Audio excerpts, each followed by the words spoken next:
अस्सलामुअलैकुम। मैं अपना पंजाबी ਦਾ ਕਲਾਮ ਪੇਸ਼ ਕਰਨ ਲੱਗਾ ਤੇ ਸੁਣਨ ਵਾਲਿਆਂ ਦੇ ਦਿਲ ਵਿੱਚ ਜ਼ਰੂਰ ਖਿਆਲ ਆਉਂਦਾ ਕਿ ਬਈ ਇਹ ਕਦੋਂ ਤੂੰ ਆਖਣਾ ਸ਼ੁਰੂ ਕੀਤਾ ਸੀ ਹਾਂ। ਤੇ ਮੈਂ ਕਿਹਾ ਮੈਂ ਆਪੇ ਜਵਾਬ ਉਹਦਾ ਦੇ ਲਾਂ।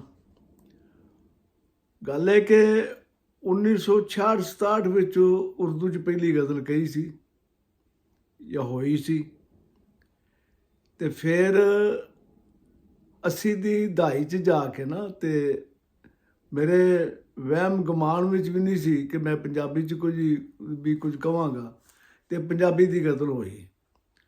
ਉਸ ਤੋਂ ਬਾਅਦ ਫਿਰ ਪੰਜਾਬੀ ਵੀ ਤੇ ਉਰਦੂ ਵੀ ਦੋਵੇਂ ਚੱਲਦੀਆਂ ਰਹੀਆਂ ਤੇ ਰੱਬ ਤੁਹਾਡਾ ਭਲਾ ਕਰੇ। ਉਹ 2012 ਦੇ ਵਿੱਚ ਧੁੱਪ ਕੜਾਕੀ ਦੇ ਨਾਂ ਤੇ ਪਹਿਲਾ ਮਜਮੂਆ ਕਲਾਮ ਪੰਜਾਬੀ ਦਾ ਛਪਿਆ ਤੇ ਉਹਦੇ ਵਿੱਚੋਂ ਮੈਂ ਕਲਾਮ ਪੇਸ਼ ਕਰਨ ਲੱਗਾ ਤੁਹਾਡੇ। ਉਹ ਪਹਿਲੀ ਗਜ਼ਲ ਜਿਹੜੀ ਹੋਈ ਉਹ ਪਹਿਲੇ ਸਫ਼ੇ ਤੇ ਹੀ ਹੈ। ਉਹਦਾ ਮਤਲਬ ਇਸ ਤਰ੍ਹਾਂ ਕਿ ਫੁੱਲ ਲੱਗ ਪਏ ਖਿੜਨ ਗੁਲਾਬਾਂ ਦੇ, ਫੁੱਲ ਲੱਗ ਪਏ ਖਿੜਨ ਗੁਲਾਬਾਂ ਦੇ, ਦਿਨ ਆ ਗਏ ਫੇਰ ਅਜ਼ਾਬਾਂ ਦੇ। ਤੇ ਸ਼ੇਰੇ ਸਾਥੋਂ ਇੰਜ ਹੁਣ ਜਿੰਦੜੀ ਨਹੀਂ ਹੁੰਦੀ, ਸਾਥੋਂ ਇੰਜ ਹੁਣ ਜਿੰਦੜੀ ਨਹੀਂ ਹੁੰਦੀ, ਉਹ ਸਾਨੂੰ ਝੂਠੀਆਂ ਸੱਚੀਆਂ ਖਾਬਾਂ ਦੇ।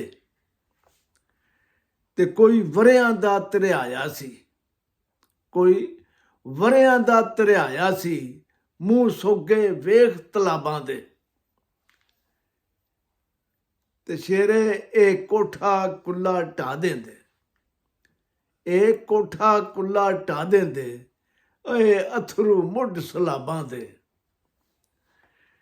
ਤੇ ਜੋ ਪੜ੍ਹਨੇ ਆ ਉਹ ਦਿਸਦਾ ਨਹੀਂ, ਜੋ ਪੜ੍ਹਨੇ ਆ ਉਹ ਦਿਸਦਾ ਨਹੀਂ, ਸੜ ਜਾਣੇ ਢੇਰ ਕਿਤਾਬਾਂ ਦੇ।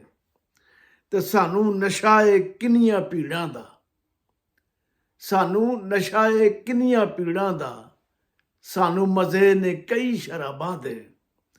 ਤੇ ਮਕਤਾ ਇਸ ਤਰ੍ਹਾਂ ਕਿ ਆਮਿਰ ਸੀ ਕਾਮਾ ਮਾਪਿਆਂ ਦਾ, ਆਮਿਰ ਸੀ ਕਾਮਾ ਮਾਪਿਆਂ ਦਾ, ਮਾਪੇ ਸਣ ਨੌਕਰ ਸਾਬਾਂ ਤੇ। ਰੱਬ ਰਾਖਾ।